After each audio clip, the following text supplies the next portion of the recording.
सांगते तुम्हाला. आपल्या जीवनात दुःख येणारच आहे, सुख येणारच आहे.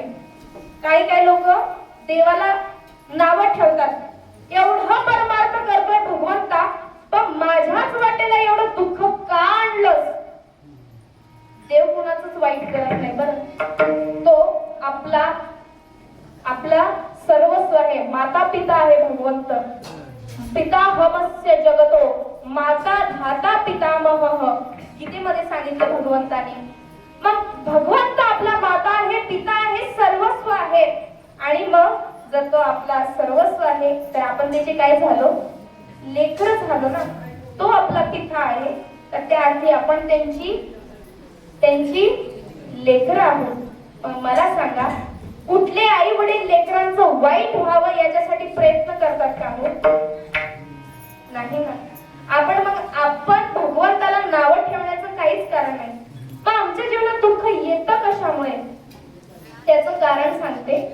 आपण केलेले कर्म आपल्यालाच भोगावं लागतात, दुसऱ्याच्या कोणाच्या मातीत फेकता येत. जे कर्म केले तेच भोगावं लागतं. आपलं कर्म आपल्या सोबतच घेणार. कसं आहे, केले कर्म झाले त्याची, जे कर्म केलेले आहेत तेच भोगायला येतात. आता समजा उदाहरण देते, एखादं जोडपं असेल, सासू सासऱ्याला सांभाळावं ना त्यांनी, सांभाळावं की नाही? जर सांभाळलं नाही तर काय होतं सांगू? त्यांची पुढे लेकरं त्यांनाही सांभाळत नाही. केले कर्म झाले त्याची भोगा आले. त्यात भगवंताचा काही दोष नाहीये. आपण भगवंताच्या माथेवर खापर फोडणं चुकीचं आहे. ताई, आम्हाला आतापर्यंत माहित नव्हतं म्हणून झालं. बर, हे कशामुळे सांगू का? दुःख आपल्या कर्मामुळे आपल्याला येतं. मग परमार्थामुळे आम्हाला काय फळ मिळणार आहे ते सांगा आम्हाला. बघा, परमार्थामुळे परिस्थिती बदलत नाही.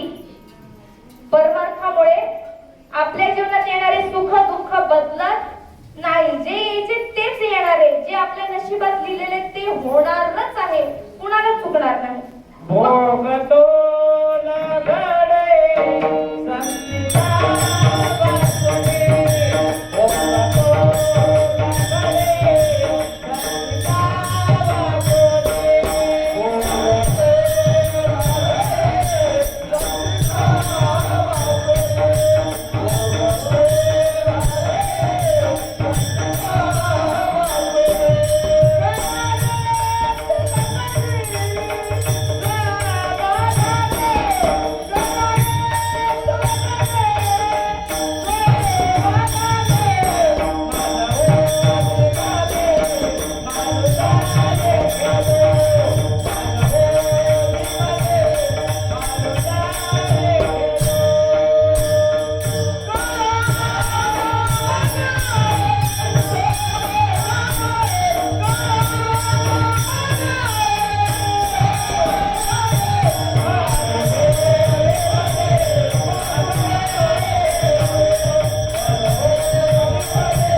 न घडे संचिता वासने, भोगतो आपल्या पदरी जे भोग येतं ते आपलं संचित असतं, आपलं पूर्व कर्म असतं, तेच आपल्याला भोगावं लागतं.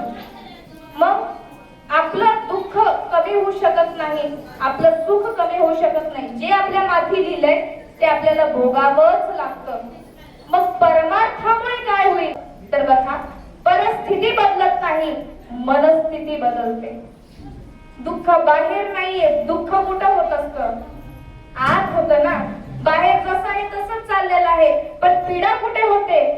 हृदयात होते. पण बघा, जर आपलं अंतःकरण परमार्थी असेल तर भगवंत मनाला एवढं खंबीर बनवतो की कुठलंही संकट आपल्या समोर येऊ दे. आपण काय म्हणतो, संकटात तू ये बेहतर, मी तुझ्या पायावर, तुझ्या डोक्यावर पाय तुडवून पुढे जाणार आहे. अशी मनस्थिती कोणाची होते? एका वारकऱ्याची होते, एका भक्ताची होते. आणि ती मनस्थिती आमची व्हावी याच्यासाठी मनाला पुन्हा पुन्हा परमार्थाकडे वळून आणावं लागतं. प्रयत्न प्रबळ आहेत बरं का भक्तीमध्ये. परमार्थामध्ये. इथं प्रयत्नाने भगवंत मिळवावा लागतो आणि तो मग आपल्याला मिळत असतो. मग बघा, परमार्थामुळे काय होईल? परिस्थिती बदलणार नाही, पण मनस्थिती बदलते.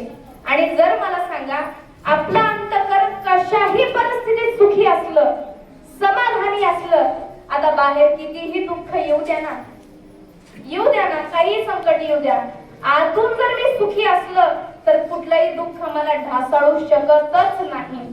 तुकोबारायांचं प्रमाण सांगते. आपल्याला चरित्र माहिती तुकोबारायांचं.